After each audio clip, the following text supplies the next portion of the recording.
Une fois que, bon, il y a eu cette tournée de formation, etc., c'était hyper intéressant. J'ai continué à m'intéresser dans tout ça par le biais de différentes publications à différents enjeux éthiques de santé publique. Mais plus tard, quand même un peu plus tard, il est apparu aussi une préoccupation pour ce qui est de la vaccination, l'éthique de la vaccination. Et c'était à l'époque de la grande crise de l'AH1N1.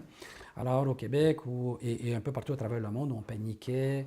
Alors on a dépensé des millions de dollars à acheter des vaccins, etc., pour vacciner les gens. Et se posait la question, et à ce moment-là, c'était les instituts de recherche en santé du Canada qui essayaient de faire un peu un bilan de ce qui s'était fait au Canada. Et moi, j'avais proposé à ce moment-là un projet de recherche que j'avais fait, la demande de subvention, j'avais faite en collaboration avec Daniel Weinstock, qui à l'époque était en philo à l'Université de Montréal. Et bon, là, par contre, l'objectif était de mettre l'accent sur les savoirs populaires. Alors là, mais vraiment voir comment les gens ont réagi, comment la population a réagi à cette campagne de promotion de la vaccination pour l'AH1N1. Et alors bon, en fait, encore là, des focus group, beaucoup de focus group, Montréal et Québec, un peu à l'extérieur aussi. Et on demandait aux gens, en fait, là c'était 8 mois après la fin de la campagne de vaccination, on avait des groupes de 8-10 personnes et on discutait toute une soirée. Pendant 3 heures, on demandait aux gens un peu comment ils avaient réagi à ça. Est-ce qu'ils sentaient qu'ils avaient été bousculés par la santé publique? Qu'est-ce qu'ils pensaient de la qualité de la communication, de l'information, les hésitations de la santé publique? Est-ce qu'on avait trop poussé? Est-ce qu'on avait finalement flirté d'un peu trop près avec la coercition? Parce qu'on poussait beaucoup. Hein. À tous les jours, il y avait des conférences de presse du directeur de la santé publique qui amenait les gens à se faire vacciner, etc., et à contrer des discours qui étaient anti-vaccination dans certains cas. Alors donc, ça, c'est un autre travail, tu vois, où c'était, les enjeux éthiques étaient là, mais c'était vraiment plus par le biais à ce moment-là du respect des savoirs populaires, qui était d'ailleurs transversal à peu près dans tous mes projets de recherche là, depuis 30 ans, même en santé publique. En fin de compte, à chaque fois que j'essayais de prendre en considération le point de vue de la population, c'est les savoirs populaires de ces gens-là qui étaient proposés. Pas dans une optique là, doctrinaire de dire il faut absolument tenir compte des savoirs populaires, parce que la population véhicule toutes sortes de conneries aussi. Hein. C'est pas parce que c'est populaire que c'est plus brillant. Mais on ne peut pas faire non plus des interventions en santé publique sans prendre en considération le point de vue-là de la population. Ça ne veut pas dire de les respecter à 100%, mais ça veut dire quand même d'être à l'écoute un peu de ce que les gens ont à nous dire. Et dans ce cas-là, c'est évident que la population au Québec a eu un jugement assez dur sur la qualité de la communication qui avait été faite, sur des billets qui avaient été faits, mais surtout aussi sur des incohérences. Parce que là, les gens essayaient de se fier un peu à un message, parce que dans la population et dans les médias, il y avait des gens qui étaient foncièrement contre la vaccination, alors que la santé publique donnait un message positif, mais des médecins intervenaient aussi contre la vaccination. Alors, les gens étaient un peu perdus là-dedans et les gens se plaignaient surtout du manque de cohérence dans tout ça.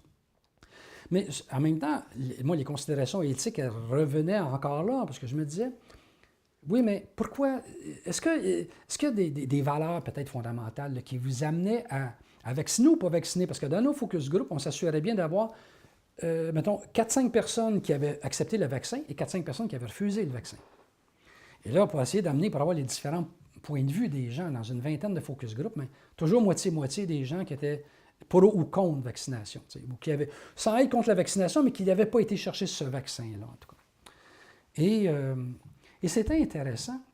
Je disais, on amenait moi je faisais l'animation, et on amenait sur la table des questions du type, oui, mais est-ce que vous trouvez que si vous ne vous faites pas vacciner, en fait compte, toute la responsabilité repose sur le dos de ceux qui se font vacciner.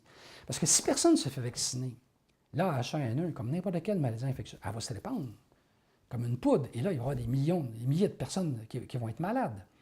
La vaccination, pour être efficace, il faut qu'il y ait un certain taux de couverture vaccinale. Ça varie selon la nature du vaccin. Des fois, c'est 90 % des fois 80 %.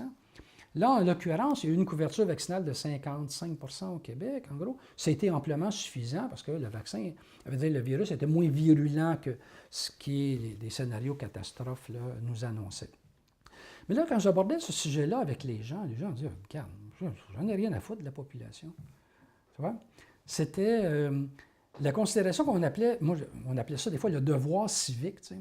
Est-ce que vous sentez que vous avez un devoir civique de vous faire vacciner? Non, oui. Alors là, ça donne une autre image, tu vois, c'est-à-dire la notion de solidarité au reste de la société, c'est-à-dire je vais poser un geste, vaccination, pour protéger non seulement moi et ma famille, mais protéger les autres, ça ne rentre pas. Vraiment, les motifs de la vaccination, c'était protéger ma famille, mes enfants, mes parents. Puis, bon, écoute, si ça peut protéger aussi quelques collègues de travail, certains disaient, bon, quelques-uns pourraient attraper, là, ça ne dérangerait pas. Mais tu vois, c'était vraiment, le souci était vraiment la protection des proches. Mais toute cette notion-là de considération sociétale, c'est-à-dire, il faut que, pour que la société, pour pas que le virus se répande dans une société en cas d'épidémie, il faut qu'il y ait un minimum de couverture vaccinale. Cette dimension-là, c'était pas dominant. Ce n'était pas un facteur important pour une majorité des gens. Évidemment, pour certains, oui, mais ce n'était pas le discours majoritaire. C'était vraiment protéger les proches qui était le discours, et les proches vulnérables, les enfants, les grands-parents. C'était beaucoup plus ça qui était dominant. Enfin, donc, ça, c'est un autre peut-être le domaine où ça s'est fait. Et je mentionnais plutôt que, tu sais, à la fin des années 90, il n'y avait pas grand-chose qui était fait sur l'éthique de la santé publique. Très, très peu de choses. D'ailleurs, le bouquin que je vais publier en 1983, Éthique de la santé publique, en 2003, Éthique et santé publique, est le premier volume à auteur unique là, qui est publié là-dessus. Il y en a quand même eu quelques-uns avant un peu, mais des genres de collectifs, là, des ouvrages collectifs. Il y en a un qui va sortir un peu plus tard avec Stephen Holland, un Hollandais, qui va publier quelque chose d'extrêmement intéressant aussi, peut-être un an ou deux plus tard. Mais c'est tout nouveau. Et ensuite, ça va exploser, quoi. Et il va y avoir même, à partir de la fin des années 2000, il y a une revue qui va s'appeler Public Health Ethics, donc l'éthique de santé publique, qui est carrément consacrée exclusivement aux enjeux éthiques de santé publique. Alors là, vraiment, c'est devenu une préoccupation qui est transversale en recherche. Là, maintenant, sur le terrain, ce n'est pas certain que la préoccupation est demeurée aussi forte. C'est toujours le danger. Hein? On sensibilise des gens, on fait une tournée 2002-2004. On atteint peut-être un pic de sensibilisation des gens sur le terrain, mais à un moment donné, les gens, ils passent au train-train quotidien. Certains prennent leur retraite, des jeunes arrivent, ils ne sont pas vraiment... Un peu dans les écoles de santé publique, comme à l'Université de Montréal, on en parle, des enjeux éthiques, à Laval aussi, au département de médecine sociale et préventive. Mais, tu sais, c'est quelques heures de sensibilisation, donc c'est pas... ça ne suffit pas nécessairement pour le terrain comme tel. Mais bon, évidemment, ça a été, tout comme culture et santé publique, tu vois, était un nouveau regard sur la complémentarité, les approches de l'anthropologie de la santé à la santé publique. Autant ça a été extrêmement populaire en Europe, parce que l'anthropologie de la santé était balbutiante en Europe. En Amérique du Nord, l'anthropologie de la santé, depuis les années 80, s'est bien implantée. En Europe, c'était vraiment soit balbutiant, voire même, pour plusieurs anthropologues, carrément un domaine à bannir. On refusait d'entendre parler d'anthropologie médicale parce qu'on y voyait encore une forme de saucissonnage de l'anthropologie en sous-disciplines hermétiquement fermées les unes aux autres.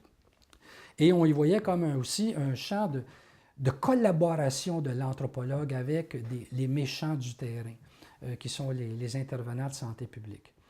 Alors, en Europe, ce discours-là n'a pas été vraiment contré. Et ça a créé ça a amené beaucoup de dommages et ça a contribué à discréditer l'anthropologie médicale auprès, entre autres, des autorités publiques. Et c'est surtout les gens de sociologie de la santé, finalement, qui étaient beaucoup plus conviés à travailler dans des projets de recherche, finalement, que les anthropologues. Alors, dans ce sens-là, moi, c'était vraiment un moment génial des années 95 à aller jusqu'à 2005. Je veux dire, le message que je pouvais porter avec un bouquin comme Culture et santé publique sur cette anthropologie médicale impliquée, engagée dans l'intervention directe sur le terrain, sans pour autant se couper du reste de l'anthropologie, parce que cette accusation-là de saucissonnage de la discipline était complètement abusive. L'anthropologie médicale est toujours restée très, très près des théories anthropologiques. C'est un champ d'application. Mais je veux dire, c'est faux de penser que l'anthropologie de la santé s'est coupée du reste. C'était une accusation de gens qui, à mon avis, ne savaient pas de quoi ils parlaient vraiment à ce moment-là. En Amérique du Nord, ce débat-là, il était contré par des anthropologues de la santé qui travaillaient déjà concrètement dans toutes sortes de problématiques sociales, alors qu'en France, ça a été plus tard. Mais moi, j'ai bénéficié d'une période géniale, quoi. Je veux dire, j'étais le bienvenu, quoi. J'étais vraiment le bienvenu d'apporter cette parole-là qui allait à l'encontre d'un discours. Et je ne dis pas le bienvenu chez des anthropologues établis, mais chez les jeunes anthropologues qui voulaient s'intéresser à l'anthropologie de la santé. Mais là, eux autres, c'était vraiment... Oui, ben regarde, l'anthropologie de la santé, ça peut mener à autre chose aussi, simplement que des grandes réflexions conceptuelles ou théoriques. Et on peut combiner les deux.